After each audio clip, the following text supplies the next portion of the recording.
On 20 August, a group of about 6 American doctors who recently returned from providing medical care in the devastated Gaza Strip called on the Biden administration to impose an immediate arms embargo on Israel. They argued that without such an embargo, the US remains complicit in the bloodshed that has ravaged Gaza. Doctors at the press conference highlighted that Israel's restrictions are preventing them from obtaining essential medicines, including painkillers for the wounded. The ongoing conflict in Gaza has resulted in over 40,000 Palestinian deaths, including tens of thousands of women and children, and displaced 2 million others. These individuals face severe shortages of necessities and medical supplies, exacerbating their vulnerability to famine and disease. Dr. Tammy Abu-Ghanem, speaking on the sidelines of the Democratic National Convention in Chicago, described the effects of Israel's over 10-month war as making life literally impossible for civilians in Gaza. When I was in Gaza in March, I remember thinking, this is going to be over soon. This has to be over soon. There is no way that this could get worse. The things that we were seeing in Gaza were simply unimaginable. As a result of the Israeli blockade, we were seeing that children did not have access to basic nutrition. Every single child in the Gaza Strip right now is undernourished or malnourished, regardless of whether they are north or south of Wadi Gaza. Every single child is in need of psychological care that they are not going to be able to get for a very long time. Every single child has experienced displacement. Every single family has lost multiple members of their family. The result of this Israeli military campaign has been to make life literally impossible for a civilian in Gaza right now. There is nothing that is attainable right now.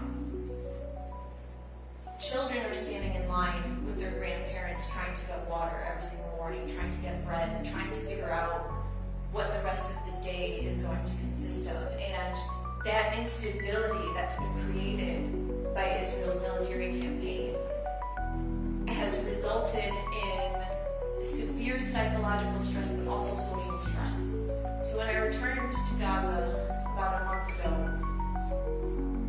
as I said, I did not think that anything could get worse. This has to be over soon. This has to reach a breaking point soon. And to my dismay, I have discovered that things can and have gotten a lot worse. The desperation is catastrophic. The displacements that have happened 5, 6, and 7 times. There are people in Gaza right now that are refusing to evacuate their homes after evacuation orders are issued because they do not know where to go. And they say, I would rather just die where I stand right now than go through this again and again and again. And I honestly cannot blame them for that. When I say we cannot afford one more day of this, and when they tell me we cannot afford one more day of this, it is quite literally true. When we press the Biden administration for an arms embargo as physicians, what we are saying is we cannot do our jobs as bombs are falling. We cannot do our jobs as Israeli snipers target children and civilians, as Israeli quadcopters descend on groups of civilians. We cannot do our jobs because Israel has made our jobs impossible. And Israel has made our jobs impossible with the direct support of the United States. And I cannot tell you how disheartening it is to know, as I am standing in front of a patient pulling shrapnel out of their body, that my tax dollars have paid for this, and that my president and vice president and their administration are in full support of this. How do I explain to my patients, as I'm pulling shrapnel from their body, that my country is okay with this happening? There is nothing that I can say to them, and they know this. There is nothing that I can say to them to make that better. But there is something that I can say to the Democratic Party, and there is something that I can say as an American citizen to my government. And that is an arms embargo is necessary. It was necessary yesterday. It was necessary in October. It is necessary right now, and we cannot afford to wait for it. I was in Gaza from March 25th to April 8th. And saw firsthand this genocidal violence. I saw children's heads smashed to pieces by the bullets that we paid for. Not once, not twice, but quite literally every single day. I saw the outrageous and systematic destruction of the entire city of Khan Yunis. If there is a single room in that city with 4 walls left, I can't tell you where it is.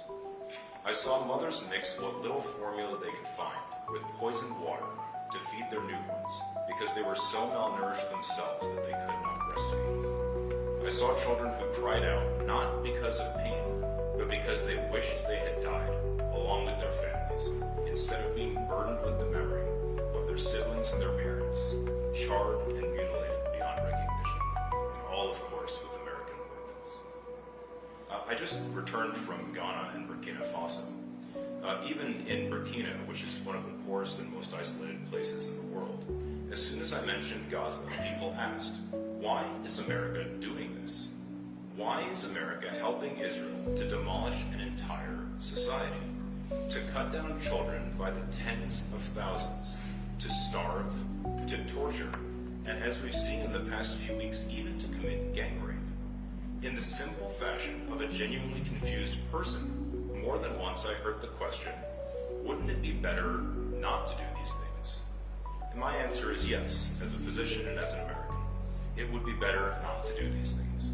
An arms embargo on Israel and all Palestinian armed groups is not a radical idea. Israel has decided to obliterate Gaza. Indeed, it has already accomplished that goal thanks to the astronomical support from our own government. But there are still 1 million children in Gaza, and they need not die. The only thing that can save them is if we end our modern collective insanity and stop participating in the heartless and cruel destruction of Gaza.